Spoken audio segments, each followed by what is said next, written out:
প্রিয় শিক্ষার্থীরা, শুভ সকাল। তোমরা সবাই কেমন আছো? আশা করি তোমরা সবাই অনেক অনেক ভালো আছো। আমিও অনেক অনেক ভালো আছি। আসলে বর্তমানে যে সময়টা যাচ্ছে সেটা অবশ্যই ভালো সময় নয়। তবে তুমি চাইলেই এটাকে ভালোভাবে কাজে লাগাতে পারো। আশা করি তোমরা বাড়িতে একদম বসে নাই। তোমরা সময়টাকে ভালোভাবে কাজে লাগানোর চেষ্টা করছো। তবে তোমাদের কাছে বিশেষভাবে অনুরোধ, তোমরা অবশ্যই স্বাস্থ্যবিধি মেনে চলবে এবং বাংলাদেশ সরকার যে সকল নির্দেশাবলী প্রদান করেন সেগুলো অবশ্যই পালন করবে। তার কারণ এটা তোমাদের দায়িত্ব এবং কর্তব্য। তো প্রিয় শিক্ষার্থীরা, তোমাদেরকে রাজশাহী কলেজের অনলাইন ক্লাসে আমি স্বাগত জানাচ্ছি। আহ, তোমরা যারা তোমরা যারা অনার্স অনার্স দুঃখিত, তোমরা যারা দ্বাদশ শ্রেণীতে পড়ো তাদের জন্য এই ক্লাস। তো মূল ক্লাসে যাওয়ার আগে আমি আমার পরিচয় দিয়ে নেই। আমি প্রমথ চন্দ্র সরকার, প্রভাষক, মনোবিজ্ঞান বিভাগ, রাজশাহী কলেজ, রাজশাহী। নিচে আমার দেখো ফেসবুক আইডি, ইমেল আইডি এবং অফিসিয়াল ফেসবুক পেজ দেওয়া আছে। তোমরা চাইলেই এগুলোর সাথে আমার সাথে কানেক্ট থাকতে পারো, যোগাযোগ বজায় রাখতে পারো। তো আশা করি তোমাদের সাথে আমার কথা হবে এই সোশ্যাল মিডিয়া ব্যবহার করে বা সামনাসামনি। একদিন এই খারাপ অবস্থা কেটে যাবে, নতুন সূর্য উদয় হবে, সেদিন আমরা আবার একসাথে মিলিত হব, আবার একসাথে ক্লাসরুমে পড়াশোনা করব, আড্ডা দিব। তো ততক্ষণ পর্যন্ত তোমরা অবশ্যই ভালো থাকবা। চলো আজকে আমরা ক্লাসে যাই।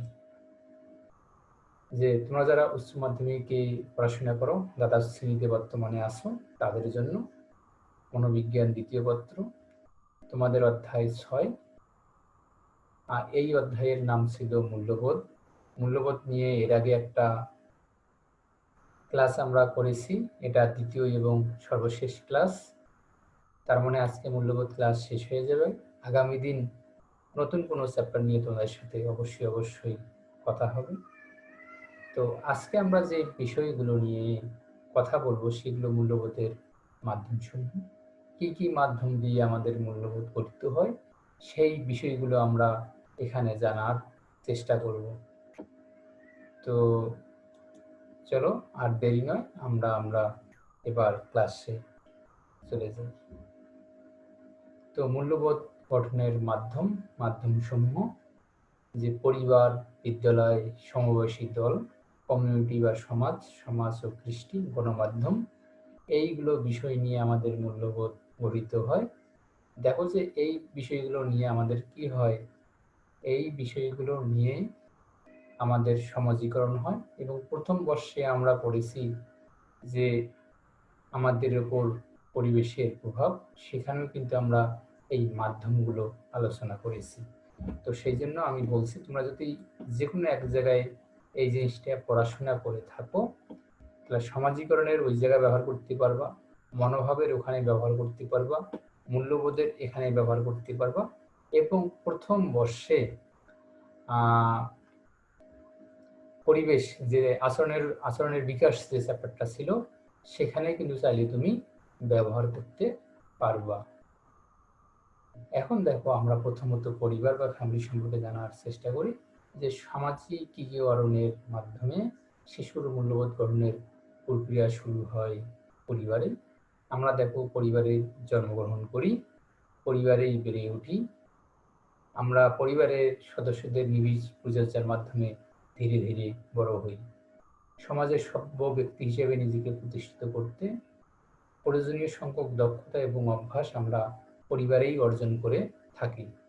সেই জন্য আমরা বলতে পারি যে পরিবারই হলো মূল্যবোধ সৃষ্টির, মূল্যবোধ তৈরির সবচাইতে হলো প্রাথমিক একটা প্রতিষ্ঠান। যে পরিবারের লক্ষ্য এবং ভাবনার সাথে আমরা নিজেকে মিশিয়ে নেই।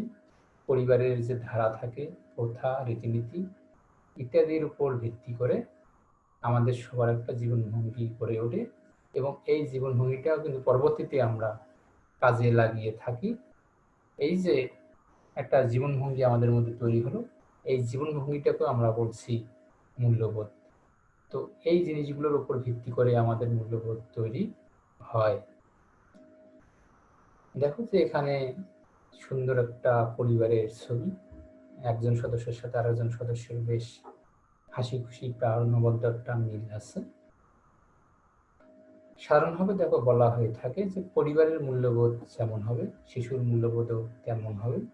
সাধারণভাবে এই কথাটা প্রচলিত এবং 100% সঠিক না হলেও আমরা স্বাভাবিকভাবে মনে করতে পারি এটা হলো একটা সঠিক ব্যাপার।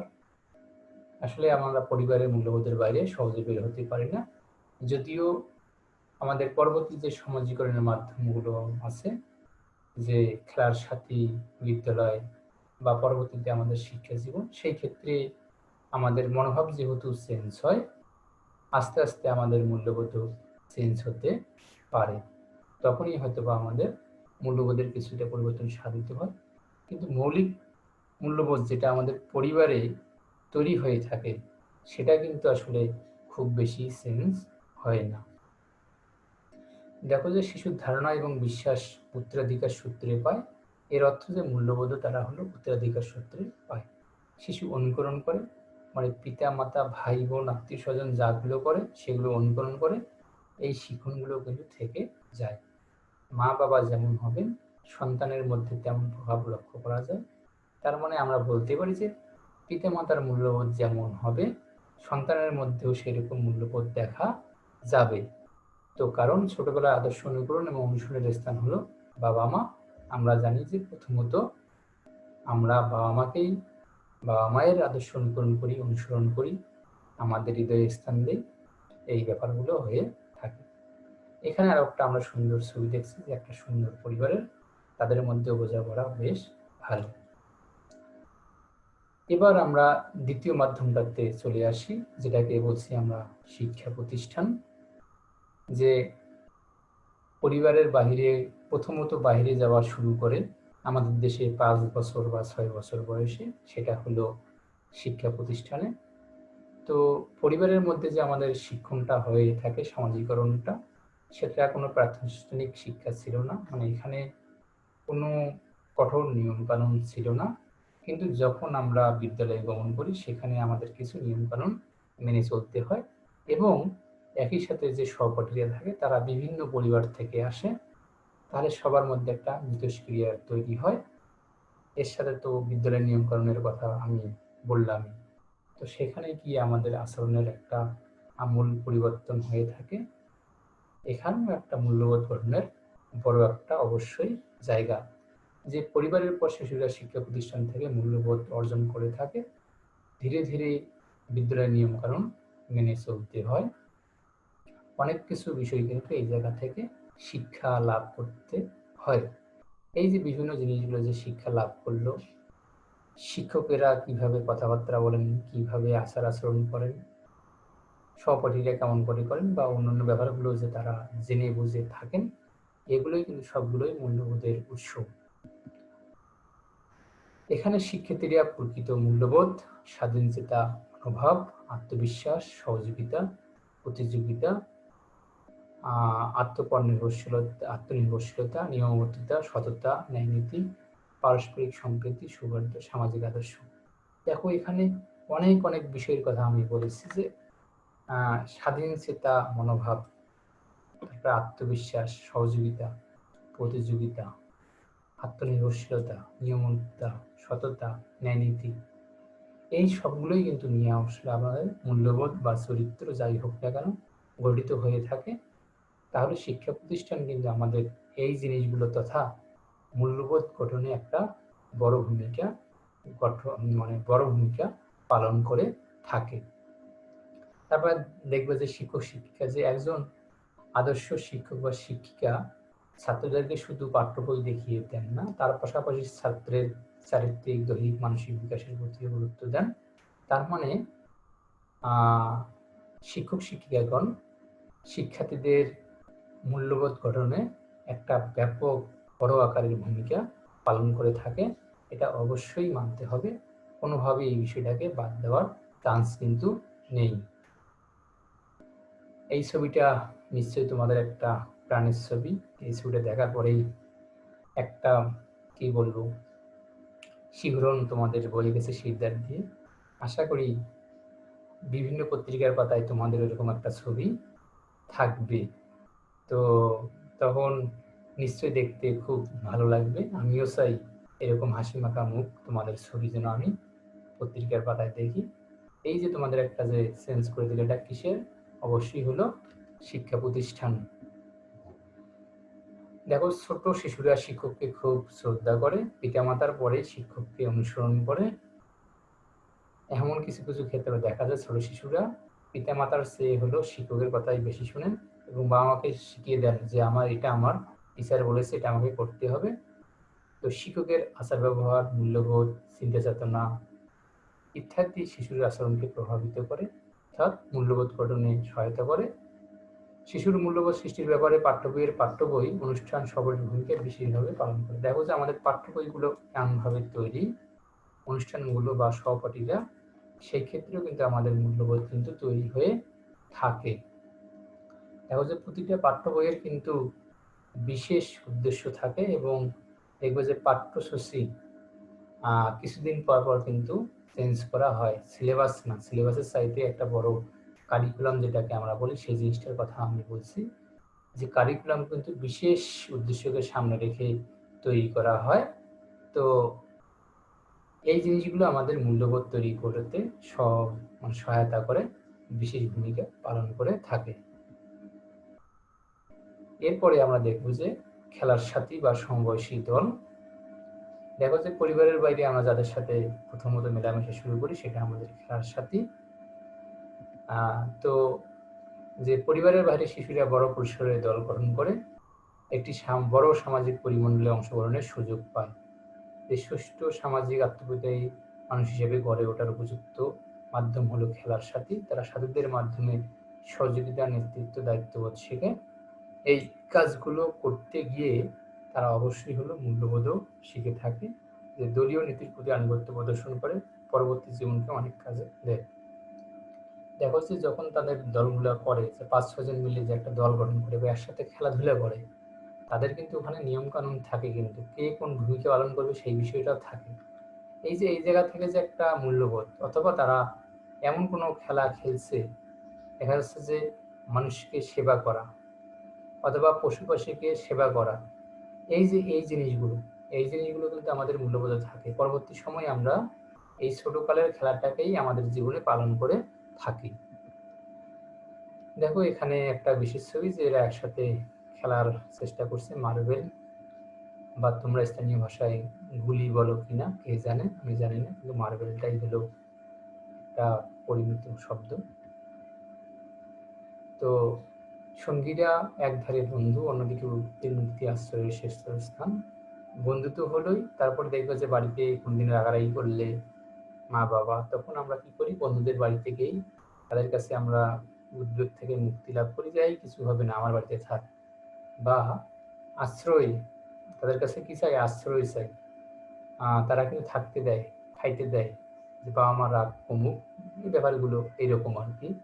যে জনপ্রিয়তার জন্য বাবা মাকে অনুসরণ না করে বন্ধুদের অনুসরণ করে, এটা হয়ে থাকে বিশেষ করে তোমাদের এই পর্যায়ে টিনেজে, ছোটকালে একদম না, যে পিতামাতাকে ব্যাকডেটেড মনে করা হয় এবং বন্ধুদেরকে অনুসরণ করা হয়। যে সমবয়সীদের কার্যকলাপে উপযুক্ত মনে হয়, সমবয়সীর নিকট থেকে উপযুক্ত মনোভাব এবং ভূমিকা পেয়ে থাকে এবং মূল্যবোধ গঠন করে। তাহলে মনোভাব, ভূমিকা পাওয়া যায় এবং মূল্যবোধ গঠন এই সমবয়সীদের কাছ থেকে পাওয়া যায়। এরপরে দেখি আমরা ধর্মীয় প্রতিষ্ঠান, যে এখানে আমরা ধর্মীয় শিক্ষা, আচার অনুষ্ঠান, ধর্মীয় অনুশাসন, মূল্যবোধ, রীতিনীতি ইত্যাদি শিখে থাকি। শিশুর মধ্যে আদর্শ, সম্প্রীতি, পারস্পরিক সহমর্মিতা গড়ে ওঠে। তাহলে দেখো ধর্মীয় প্রতিষ্ঠানগুলো থেকে অবশ্যই আমাদের ভালো কিছু শেখায়, খারাপ কিছু অবশ্যই কোনোভাবে শেখায় না। তো এই যে অনুশাসন, মূল্যবোধ, রীতিনীতি, এগুলো কিন্তু আমরা ধর্মীয় প্রতিষ্ঠানের মাধ্যমে শিখে থাকি, বা ধর্মগুলো বা ধর্মগ্রন্থগুলো আমাদের কিন্তু এগুলো শেখায়। আদর্শ এবং সম্প্রীতি, পারস্পরিক সহমর্মিতাবোধ, একজন অন্যজনকে সহযোগিতা। দেখবে যে তোমরা এখানে একজন আরেকজনের কাছে আছো, ধর্ম কিন্তু বড় একটা ফ্যাক্টর হয়ে দাঁড়ায় না। এই ছবিটা হয়তো বা আগেও দেখছো যে খুব একটা সুন্দর একটা ছবি। তো আমাদের বন্ধনগুলো যদি এরকম হতে পারতো তাহলে কিন্তু বেশ ভালো হতো আর কি। তো কমিউনিটি বা সমাজ, আমরা সমাজে বসবাস করি, সমাজে বড় হই, সমাজের যে একটা আইন কানুন রীতিনীতি আছে সেগুলো আমাদের মেনে চলতে হয়, সামাজিক মূল্যবোধ মেনে চলতে হয়, আমার যে কৃষ্টি আছে, কালচার আছে, সেগুলোর বাহিরেও আমরা কিন্তু যেতে পারি না, আমাদের সমাজে বসবাস করতে হয়। তো ব্যক্তির সমাজ তার মূল্যবোধ গঠনে ব্যাপক ভূমিকা পালন করে থাকে। তার কারণ সমাজে আমাদের বসবাস করতেই হবে, সমাজের বাইরে কিন্তু আমরা চাইলেও কিন্তু আচরণ করতে পারি না। তো দলীয় বিশ্বাস, গুরুজনের প্রতি ভক্তি, মানুষের প্রতি ভালোবাসা, জীবের প্রতি দয়া ইত্যাদি মূল্যবোধ তৈরিতে সহায়তা করে। তাহলে দেখো যে আমরা গুরুজনদের ভক্তি করি, ছোটদের আদর স্নেহ করি, মানুষকে ভালোবাসি, জীবের প্রতি দয়া করি, এগুলো আমাদের কিন্তু মূল্যবোধ তৈরিতে ব্যাপক কাজ করে। এভাবেই কিন্তু আমাদের মূল্যবোধগুলো তৈরি হয়ে থাকে। এরপরে আমরা সর্বশেষ যে পয়েন্ট সেটা জানার চেষ্টা করবো যে মানব আচরণের প্রতি মূল্যবোধের প্রভাব। তাহলে মূল্যবোধ মানব আচরণের উপর কেমন প্রভাব বিস্তার করে, অথবা আমাদের আচরণগুলো কিভাবে পরিবর্তিত হয়, অথবা আচরণ থেকে আমরা মূল্যবোধগুলো কিভাবে শিখে থাকি, সেই বিষয়গুলো আলোচনা করার চেষ্টা করব। দেখো যে চরিত্র গঠন, তাহলে মূল্যবোধ আমাদের কি করে, চরিত্র গঠন করে, চরিত্র গঠনে বিশেষভাবে সহায়তা করে। চরিত্র কি, চরিত্র কাকে বলে? চরিত্রের সংজ্ঞাটা জানিয়েছে মানুষের দৈনন্দিন কাজের মধ্য দিয়ে আচার আচরণ ও স্বভাব প্রকাশ পায়। তাহলে দৈনন্দিন কাজকর্ম, আচার আচরণ মানে কথাবার্তার মধ্য দিয়ে যে আচার আচরণ এবং স্বভাব প্রকাশ পায় তাকেই বুঝি চরিত্র। যেমন হতে পারে ধৈর্য, সততা, দেশপ্রেম, সমাজসেবা, অহংকার, ঘৃণা, মিথ্যাচার, এই সবগুলোই কিন্তু আমাদের চরিত্রের মধ্যে পড়ে। তাহলে এই চরিত্রটা কে তৈরি করতেছে? মূল্যবোধ কিন্তু চরিত্র তৈরি করে দিচ্ছে। এই মূল্যবোধ আমাদের বলছে ভালো মন্দ, ঠিক বেঠিক, সত্য মিথ্যা, কাঙ্ক্ষিত অনুকাঙ্ক্ষিত। তাহলে এই জিনিসগুলোর মধ্যে পার্থক্য করতে শেখায়। তাহলে ভালো কোনটা জিনিস, মন্দ কোনটা জিনিস, ঠিক কোনটা, বেঠিক কোনটা, সত্য কোনটা, মিথ্যা কোনটা, উচিত কোনটা, অনুচিত কোনটা। তাহলে মূল্যবোধ থেকেই কিন্তু আমরা এই জিনিসগুলো শিখতে পারি এবং এগুলো আমরা জীবনব্যাপী লালন পালন করতে পারি। দেখো যে ঐক্য সংহতি তৈরি, যে শিশুরা সাম্প্রদায়িক ও সামাজিক ঐক্য সংহতি রক্ষা করতে শেখে। তাহলে কই থেকে? আমাদের সমাজ আমাদের শিখিয়েছে, আমাদের মূল্যবোধ দিয়েছে, এই জন্যই আমরা একে অপরের সাথে মিলেমিশে বসবাস করতে পারি। যে আদর্শগত চলার শক্তি, যে সঠিক নিয়মে চলার শক্তি আমরা পেয়ে থাকি এই মূল্যবোধ থেকে। জীবনযাত্রা নিয়ন্ত্রিত এবং সংশোধিতভাবে চলতে থাকে। তাহলে জীবনযাত্রাকে নিয়ন্ত্রিত করতে পারবো কিনা? দেখো, ইচ্ছা করলে কিন্তু অনেকেই টাকা খরচ করতে পারে অনেক বেশি, বা আচার আচরণ করতে পারে, অথবা মানুষের সাথে এমন আচার ব্যবহার করতে পারে, কিন্তু করে না। মানুষ পরিমতিত এবং সংশোধিত নিয়ন্ত্রিতভাবে চলে। কারণ কি? সমাজের একটা মূল্যবোধ আছে, একটা সবকিছুর আদর্শ মান আছে। ওই আদর্শ মানের বাইরে কিন্তু যাওয়া সম্ভব নয়। তো এই আদর্শ মান আছেই বলে একটা আদর্শগত চালিকা শক্তি আছে। এই মূল্যবোধ কি করে? এই ধরনের চালিকা শক্তি তৈরি করে। যদি মূল্যবোধ এই ধরনের চালিকা শক্তি তৈরি করতো না, তাহলে আমাদের সমাজ ব্যবস্থা কিন্তু ভেঙে পড়তো, তাহলে আমরা কিন্তু সুন্দরভাবে চলতে পারতাম না। তাহলে মূল্যবোধ কি করে আমাদের জীবনকে সুন্দর করে তোলে। তারপর সমাজীকরণ, দেখো যে মূল্যবোধ কি করে সমাজীকরণ করতে সহায়তা করে, যে বিশৃঙ্খল এবং দ্বন্দ্বময় মূল্যবোধগুলো সুসংগঠিত করে, শিশুদের দল গঠন করে, দলীয় আনুগত্য প্রদর্শন করে, দায়িত্ববোধের প্রকাশ ঘটায়, কিছু আদর্শ অনুসরণ করতে সহায়তা করে, সংগতি ও সামঞ্জস্য রক্ষা করে। তাহলে মূল্যবোধের মাধ্যমে সমাজীকরণ হয়, বা সমাজীকরণের মাধ্যমে কিন্তু মূল্যবোধ গঠিত হতে পারে। এটা আসলে দ্বিমুখী একটা প্রক্রিয়া। তো সমাজীকরণ কিন্তু অবশ্যই ইতিবাচক পরিবর্তন, নেতিবাচক পরিবর্তনকে আমরা কিন্তু সমাজীকরণ বলি না। তো সামাজিক আদর্শ মূল্যবোধ, যে শিশুরা সামাজিকরণের মাধ্যমে জাতি, ধর্ম, বর্ণ নির্বিশেষে সঠিক আচরণ করতে পারে। তো এই সামাজিক আদর্শ তৈরি করতে মূল্যবোধ বেশ সহযোগিতা করে। জাতি, ধর্ম, বর্ণ নির্বিশেষে সবার প্রতি আমরা সঠিক আচরণ করতে পারি এই মূল্যবোধের কারণে। তো মূল্যবোধ না থাকলে আমরা কিন্তু এই কাজটা ভালোভাবে করতে পারতাম না। দেখো, রাজনৈতিক মূল্যবোধ, এই মূল্যবোধের কারণে ব্যক্তির আচরণে দেশপ্রেম ও জাতীয়তাবাদের আচরণ লক্ষ্য পায়। তো রাজনৈতিক মূল্যবোধ দেখো যে এই যে আমরা 1971 সালে দেশকে স্বাধীন করলাম কেন, তার মানে আমাদের মধ্যে একটা জাতীয়বোধ তৈরি হয়েছিল, আমিত্বটা তৈরি হয়ে গেছিল। এই যে আমরা শোষণ বঞ্চনার শিকার হয়েছি অনেক বছর পাকিস্তানের কাছ থেকে, তার আগে তো জানো যে ব্রিটিশদের কাছে, এই দেশপ্রেম বা জাতীয়তাবোধ তৈরি হয়েছিল বলে দেশ স্বাধীন করতে পেরেছি। তো এই যে এইগুলো আচরণ কিন্তু আমাদের মূল্যবোধের মাধ্যমে তৈরি হয়। সাংস্কৃতিক এবং নান্দনিক মূল্যবোধ, সাংস্কৃতিক এবং নান্দনিক মূল্যবোধগুলো তরুণদের জীবনের আচরণকে সৃজনশীল এবং সুন্দর করে তোলে, চিন্তা শক্তি বিকশিত করে। তো এই মূল্যবোধ যদি আমাদের মধ্যে না থাকতো, তাহলে আমরা কিন্তু সৃজনশীলতা, সৌন্দর্য, চিন্তা শক্তি, এই জিনিসগুলো বুঝতে পারতাম না, করতে পারতাম না। তো এগুলো আমাদের মূল্যবোধ, যে এই জিনিসগুলো তৈরি করতেও ব্যাপক ভূমিকা পালন করে থাকে। তো এবার আমরা প্রায় শেষে চলে এসেছি। দেখো যে এক এক সমাজের মূল্যবোধ এক এক ধরনের, তাই বিভিন্ন সমাজের সদস্যদের মূল্যবোধের পার্থক্য দেখা যায়। আসলে বাংলাদেশের মধ্যে সমাজ ব্যবস্থা অনেক আছে, আর বিদেশের সাথে তো এই তুলনাটা অনেক বেশি। সেই জন্যই আমরা বলি যে পশ্চিমা সংস্কৃতি আমাদের শেষ করে দিল। এবং মাঝে মাঝে বাংলাদেশে দেখবা যে জি বাংলা, স্টার জলসা, এগুলো নাকি আমাদের শেষ করে দিচ্ছে। কেন দিচ্ছে? তার কারণ হলো বর্তমানে পশ্চিমবঙ্গে মানে কলকাতায় অথবা রাজশাহী থেকে তো মাত্র 1 কিলোমিটার দূরেই ইন্ডিয়ার বর্ডার। ওখানে যে ধরনের মূল্যবোধ বা সমাজের মূল্যবোধ বা সামাজিকতা চলছে, সেটার মধ্যে পার্থক্য। হয়তোবা আমাদের মধ্যেও সেটা আসবে আজ থেকে 20-30 বছর পর, কিন্তু 20-30 বছর আগের অ্যাডভান্স জিনিস হঠাৎ করে যখন আমাদের সমাজ ব্যবস্থায় ঢুকে পড়ে, তখন কিন্তু আমরা এই তাল সামাল দিতে পারি না। এই জন্যই হলো কি করি আমরা, মাঝে মাঝে বলি স্টার জলসা বা জি বাংলা এগুলো বন্ধ করতে হবে, বা পশ্চিমা সংস্কৃতির অনুপ্রবেশ বন্ধ করতে হবে। আসলে এই বিশ্বায়নের যুগে এগুলো বন্ধ করার কোনো কিন্তু চান্স নাই, কারণ দিন দিন এগুলো হলো বাড়বে। আর আমরা এখন আসলে বহির্মুখী, যে বিমান হয়েছে খুব দ্রুত এক দেশ থেকে এক দেশে যেতে পারি, ইন্টারনেটে ঢু মারলেই পৃথিবীর কোথায় কি হয় না হয়, বা টিভির মাধ্যমে আমরা সব কিছুগুলো জানতে পারি। আসলে আমাদের এখন মেনে নেওয়ার ক্ষমতাই বেশি থাকতে হবে, ভালোটা গ্রহণ করতে হবে, মন্দটা বাদ দিতে হবে। তবেই আমাদের মূল্যবোধটা আগের মতো থাকবে। যে আমাদের যে বাঙালির একটা মূল্যবোধ, সেই মূল্যবোধটা কিন্তু আসলে খুব দ্রুত চেঞ্জ হয়ে যাচ্ছে। তোমরা জানো যে এখন মাত্র যে কোনো জিনিস 10 বছরেই সম্পূর্ণ চেঞ্জ হয়ে যায়।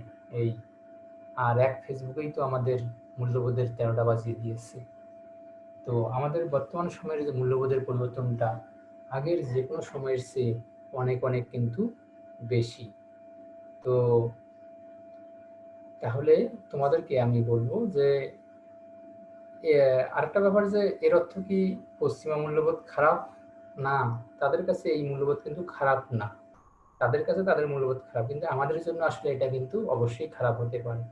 অথবা কলকাতার মূল্যবোধ কি খারাপ? না, কোনো দেশের মূল্যবোধ কিন্তু কখনোই কিন্তু খারাপ নয়, কিন্তু আমাদের কাছে সেটা খারাপ হতে পারে, কারণ আমরা যেভাবে মূল্যবোধ ধারণ করি। তাহলে আমাদের একটা পোশাক আশাক পরার মূল্যবোধ আছে, কথাবার্তা, যেমন আমরা কি করি, সালাম দেই। হিন্দুদের মধ্যে দেখবা যে পা ছুঁয়ে হলেও ভক্তি দেয়। এই যে আমাদের যে কিছু নিয়মকানুন মেনে চলতে হয়। দেখো যে আমাদের বিয়ের ক্ষেত্রে ভিন্নতা আছে, পৃথিবীর অন্য দেশে দেখবা যে বিয়ে না করেও একসাথে থাকা যায়, কিন্তু বাংলাদেশের ক্ষেত্রে তো তা তো না, সমাজ স্বীকৃত উপায়ে বিয়ে করে একসঙ্গে থাকতে হয়। এই যে প্রতিটা ক্ষেত্রেই মূল্যবোধের কিন্তু ব্যাপক পার্থক্য আছে। তো ওই সংস্কৃতিগুলো হঠাৎ করে যদি আমাদের দেশে চলে আসে, তখনই কিন্তু সমাজ ব্যবস্থাটার মধ্যে মানে এলোমেলো একটা অবস্থা দেখা যায়। এই এলোমেলো অবস্থা হলেই সমাজের কিন্তু বিভিন্ন সমস্যা এসে যায়। সেই জন্যই আমরা বলি বিদেশি সংস্কৃতি আমাদের গ্রহণ করা উচিত না, ভালোটাই গ্রহণ করতে হবে, খারাপটা হলে বাদ দিতে হবে। যেমন একটা ভাষা, তো এখন যদি আমরা ইংরেজি ভাষা বাদ দিতে চাই তা হবে না। তোমাদেরকে বলবো জীবনে ভালো কিছু করতে হলে অবশ্যই ইংরেজি ভাষা জানা জরুরি, বাংলাটাকে বাদ দিয়ে নয়। তো যাই হোক, সবার শেষের একটা লাইন আমরা জানি যে আবার জেন্ডার ভেদে বা পুরুষ মহিলাদের মাধ্যমে মূল্যবোধের পার্থক্য দেখা যায়। আসলে ব্যক্তিতে ব্যক্তিতে মূল্যবোধের পার্থক্য আছে, যে পুরুষ মানুষের মধ্যে সাধারণত তাত্ত্বিক মূল্যবোধ বা রাজনৈতিক মূল্যবোধ বা অর্থনৈতিক মূল্যবোধ অনেক বেশি দেখা যায়। আবার সেই ক্ষেত্রে দেখা যাবে যে মহিলাদের মধ্যে অর্থনৈতিক মূল্যবোধ, সৌন্দর্যবোধ, মূল্যবোধ এগুলো আবার কিছুটা বেশি পরিমাণে দেখা যায়। আসলে বর্তমান সময়ে যদিও জেন্ডার গ্যাপ খুব কম মাত্রায় নেমে এসেছে, ভবিষ্যতে জেন্ডার গ্যাপ থাকবে না, নারী পুরুষের মধ্যে পার্থক্য থাকবে না। তারপরেও এই জিনিসই হলো কিছু কিছু পার্থক্য আমরা দেখতে হলো পারি। তো তাহলে দুটো জিনিস বললাম যে সমাজভেদে পার্থক্য দেখা যায় এবং জেন্ডার ভেদে পার্থক্য দেখা যায়, আরো অন্যান্য ক্ষেত্রে মূল্যবোধের পার্থক্য আমরা দেখতে পারি। তো প্রিয় শিক্ষার্থীরা, আমরা কি কি শিখলাম? এর আগের দিন আমরা শিখেছিলাম মূল্যবোধের সংজ্ঞা, তারপরে আমরা মূল্যবোধের প্রকারভেদ,